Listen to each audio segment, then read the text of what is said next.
गिरीशं गणेशं गलेनीलवर्णां गजेन्द्राधिरूढं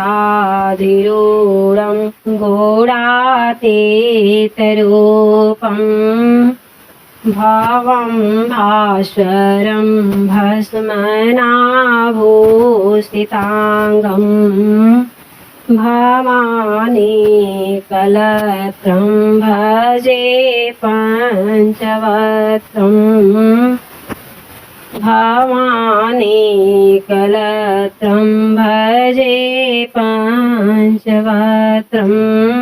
नमस्कार दोस्तों, इस वीडियो में मैं आपको श्रवण मास महात्म्य 13वां अध्याय की कथा सुनाने जा रही हूँ। तो चलो कथा शुरू करते हैं। श्रवण मास महात्म्य 13वां अध्याय। यदि किसी भी कारणवश आपने व्रत भी नहीं किया है तो भी आप सभी भक्तजन एक बार कथा को जरूर सुनिएगा। कथा को सुनने मात्र से भी पूर्ण फल की प्राप्ति होती है। आपसे करवत विनती है, इस कथा यात्रा को कभी अधूरा ना छोड़ें, क्योंकि यह कोई मनोरंजन की सवारी नहीं बल्कि भव सागर पार करने वाली वह नाव है जिसमें बैठकर प्राणी इस पार से उस पार जा सकता है। ध्यान रखिएगा, कथा को पूरा अवश्य सुनिएगा। तो आइए आज के शिव महापुराण की कथा को सुनते हैं।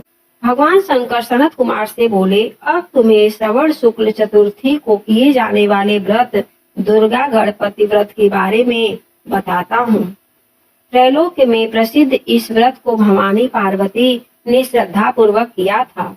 इस व्रत को सरस्वती, इंद्र, विष्णु, कुबेर, अन्य देवता, मुनि, गंधर्व, किन्नर आदि कर चुके हैं। यह व्रत सब प्रकार के पापों को नष्ट करने के लिए किया जाता है। श्रवण शुक्ल चतुर्थी के दिन एक दंत वाले गणेश जी की सोने की मूर्ति बनवाकर सोने के सिंहासन पर स्वर्ण की दुर्वा बिछाकर तांबे के कलश पर स्थापित करनी चाहिए। लाल कपड़ा बिछाकर सर्वतोभद्र मंडप का निर्माण कर उस पर कलश स्थापित करें। लाल फूल तथा 5 पत्रों, अपामार्ग, समी, दुर्वा, बेलपत्र, इस मौसम में होने वाले सुगंधित पुष्पों तथा फलों आदि का नैवेद्य रखकर 16 उपचार से गणेश जी की पूजा करके प्रार्थना करनी चाहिए। इस स्वर्ण निर्मित प्रतिमा में विघ्न विनाशक गणेश जी का आवाहन करता हूँ। इसमें वे पधारे रत्नों से जड़ित उत्तम स्वर्ण सिंहासन बैठने के लिए देता हूँ। आप इसे स्वीकार करें। हे पार्वती पुत्र, हे विश्वव्यापिन, हे सनातन, मैं आपको प्रणाम करता हूँ। मेरे विघ्नों का नाश करें। हे सुरश्रेष्ठ, लाल चंदन चर्चित मैंने भक्ति पूर्वक वन अक्षतों को चढ़ाया है। आप इसे स्वीकार करें। लोगों के अनुग्रह के लिए तथा दानवों के विनाश हेतु एक दंत यह आपका पतवार है। प्रसन्नता पूर्वक धूप को स्वीकार करें। इस दीपक को मैं आपको देता हूँ। आपको नमस्कार करता हूँ। वैदिक मंत्र से लड्डू तथा खीर, कपूर तथा इलायची युक्त पान आपको समर्पित कर रहा हूँ। हे गणेश्वर, हे गणाध्यक्ष, हे गजानन, हे गौरी पुत्र, मेरा व्रत आपके प्रसाद से परिपूर्ण हो। जो प्राणी 5 वर्ष तक व्रत कर उद्यापन करता है वह अपने मनवांछित पदार्थों तथा वस्तुओं को प्राप्त कर लेता है और अंत में देह त्याग कर मेरे लोक को प्राप्त करता है। यदि इस व्रत को कोई 3 वर्ष तक करे तो उसे सब सिद्धियां प्राप्त हो जाती हैं और अंत में मेरे लोक में जाता है। उस उत्तम व्रत को जो प्राणी उद्यापन के बिना करता है तो यथा विधि पूर्वक व्रत करने पर भी उसका व्रत निष्फल हो जाता है। उद्यापन अवश्य करना चाहिए।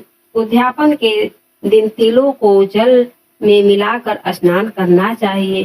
फिर गणेश जी की 1 पल या आधा पल या चौथाई पल की स्वर्ण की प्रतिमा बनवाकर उसको पंचगव्य द्वारा स्नान कराकर दुर्वा से पूजा करनी चाहिए। निम्नलिखित मंत्र द्वारा पूजन करना चाहिए। हे गणेश, हे उमासुत, हे विघ्न विनायक, आपको नमस्कार है। हे विनायक, हे ईशपुत्र, हे सर्वासिद्ध, हे प्रदायक, हे हेमवस्त्र, हे मुस्कवाहन, हे कुमार गुरे, आपको नमस्कार है। उपरोक्त सभी नामों से अलग अलग पूजन करनी चाहिए। पहले दिन अधिवासन करना चाहिए, दूसरे दिन प्रातः काल हवन करना चाहिए। ग्रह होम कर दुर्वा तथा लड्डू से प्रधान होम करना चाहिए। दूब तथा लड्डू के प्रधान होम के बाद पूर्णाहुति करके आचार्य आदि ब्राह्मणों का पूजन करना चाहिए। अपने सामर्थ्य के अनुसार अधिक दूध देने वाली गाय बछड़े सहित दान करनी चाहिए। ऐसा व्रत करने से मनुष्य अपनी सभी मनोकामनाओं को पूरी कर सकता है। मैं अपने प्रिय पुत्र के व्रत करने वाले को सभी सुख प्रदान करता हूँ, अंत में सदगति प्रदान करता हूँ। इस प्रकार श्री स्कंद पुराण के अंतर्गत ईश्वर सनत कुमार संवाद में श्रवण मास महात्म्य में श्रवण शुक्ल चतुर्थी व्रत नामक 13वां अध्याय पूर्ण हुआ। आज की कथा पसंद आए तो वीडियो को लाइक कीजिएगा, शेयर कीजिएगा, चैनल भी सब्सक्राइब कीजिएगा और कमेंट में हर हर महादेव अवश्य लिखिएगा। ओम नमः शिवाय, ओम नमः शिवाय, नमः शिवाय, ओम नमः शिवाय, नमः शिवाय, ओम नमः शिवाय, नमः शिवाय, ओम नमः शिवाय, नमः शिवाय, ओम नमः शिवाय।